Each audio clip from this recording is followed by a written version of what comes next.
Hello everyone, pheanoblack here at the Osaka World Championships, and I'm with Valentin, who got top 8 at Worlds. Why don't you tell us about the deck that you played? I mean, it's Enigma. It's a more aggressive version than it was played before. We play the Mage Master Boots, which differentiates it from the other Enigma decks a little bit. And then what are the Mage Masters for? What are we trying to do with this? The Mage Master Boots are primarily for 10k. So it's just a 10 damage of 2 pitch if you have a Spectral Manifestation or Astral Etchings on the shield beforehand. Also, what I like to do, because I'm a professional gamer, is make 4 counter Mirror Guy and then attack with 10k. Because first of all, this is 3 mana with Chi. Then the Mage Master Boots is 1 for attack, and 1 for attack with this is perfect. Yes. Just a really nice curve and just absolutely high roll your opponent. Yes, a really nice 18 damage with some ward left behind, like 11 ward left behind. So that's like one of the big differentiating factors in your list compared to other Enigmas. I guess another interesting couple cards here that I don't think are like super standard in other Enigmas would be, we have the Dense Blue Mist over here, which is an interesting tech choice as a defensive option. What are we trying to do with this? It's mainly for fatiguing the Dash.io players, together with the Astral Essence of Body. And it's very good to counter their high octane turn, otherwise they shoot you for 12 in the end with the gun, and if it's just 6, it's a lot less damage. It's a very good value for just 1 pitch, and usually you use it off Tunic, but there's a second option where, even though we board out most of our Chi, if we have Traverse up, we can use Traverse, get a Chi, and use it with the second effect also. To prevent your boom grenades from hitting, which is sometimes very useful. So we're just getting like a ton of defensive value out of this in the matchup. And then you mentioned it was also for new? Yes, exactly. Like in the new matchup, it's very important to remove the levels of a Light Might card. Otherwise, it will deal 15 to you in the late game and you kind of die. And you don't want to lose blues.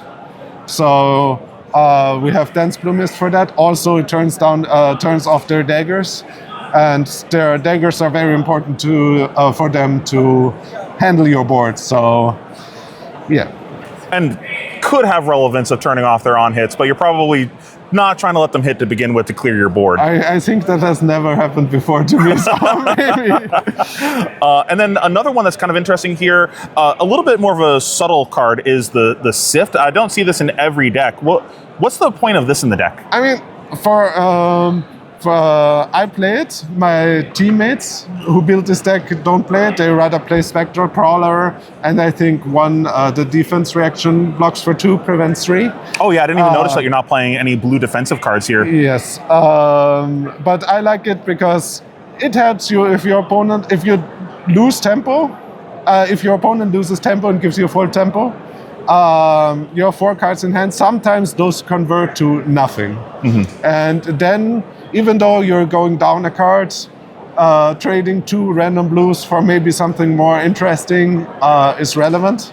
Also, it's a blue block 3, and the quality that it has to have to be a blue block 3 is not very high, because there's not so many of them out there. Yeah. Okay. And you can't.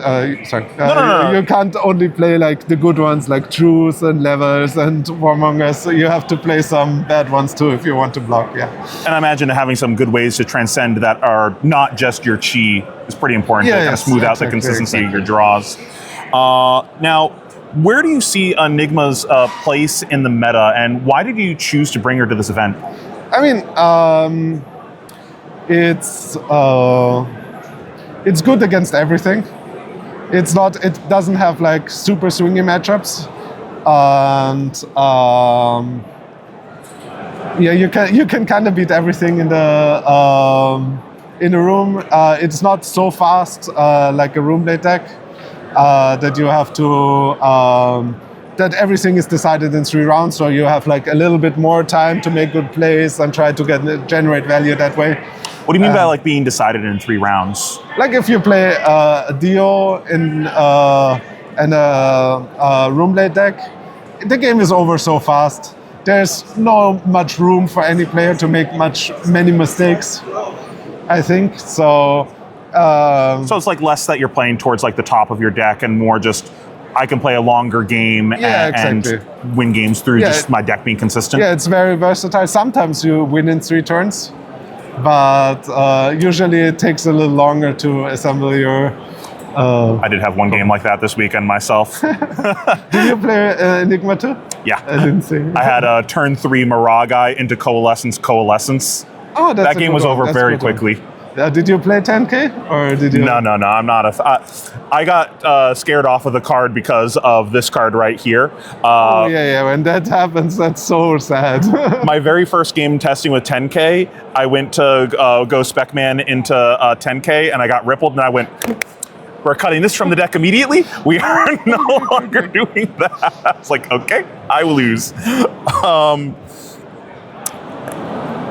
And what do you think about this meta, like just in general as a whole, and like the speed of the format, or just how the quality of the format? Any just general thoughts on the format? I mean, the format is usually before when you sit down, you kind of know if you have. Like the matchups are really swingy. Like some decks has 70-30 matchups, some deck has 80-20 matchups, some games you're just like going up and getting coffee because you know you're gonna lose anyways.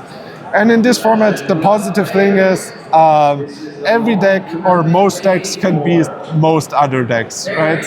So at least the ones that are played at the highest, at the Pro Tour. I haven't had like a matchup where I knew I was sitting down and I would win, but yeah, and that's a positive. The negative is more because every deck can beat every deck, it's like kind of high roll heavy.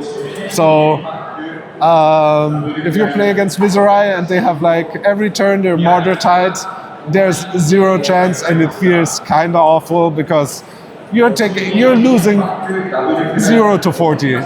Like the first game of the tournament, I played against Aurora, and she had I was 4, and I think my opponent was at 40. So that was how the game started. So. Well, I think we're getting kicked out over here. I didn't realize that we're sitting in an area. So I think we basically covered everything anyways. Thank you so much for showing us your deck, and congratulations on getting top 8. This has been pheanoblack, and stay tuned for some more deck profiles of the top 8 of the World Championships. I'm sorry.